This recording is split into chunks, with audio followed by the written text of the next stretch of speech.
হাতের কামটা শেষ করে ভাই সাহেবের মাছটা কুইটা দাও তো। রমজান মিয়া, তুমি কি কইলা? মায়া তোমার মাছ কাটে দিব? মায়ের এই বাজারের মধ্যে ভিটের মধ্যে আমি বসাইছি, মায়া শুধু আমার মাছ কাটবো। আকাশের দিকে তাকায় মাছ কাটছ নাকি? একটু দেইকা কাটতে পারছ না? তাড়াতাড়ি মাছ কাট। আরে হাত মাছ কাটবো কেমনে? মায়া, চাচা আসসালামু আলাইকুম। এই তুমি বাজারে মাছ বিক্রি করেছি ছেলেটা ওইটা না?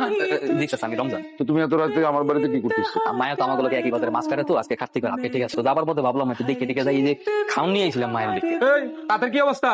এই হাত নিয়ে কি মাছ কাটতে পারবি? হাত তো বিজান যাইবো না। তা হাত পিজান যাইবো না, এটা দিয়ে মাছ কাটন যাইবো না, তাইলে বাজারের ভিতরে আইসো কি লেগা? চেহারা দিয়ে আইতে যা, বাসা দিয়ে ঘুমা। আমার বেতনটা এখন তুই কাজ করস না, আমি কি টাকা আমার ব্যবসা থেকে দেবো, লস করে দেবো?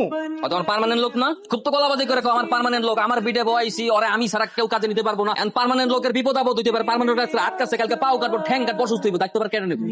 গলাবাজি যখন করতে পারো তখন তো খুব ভালো মতো গলাবাজি করো, দায়িত্ব নিতে পারো না কি লেগে।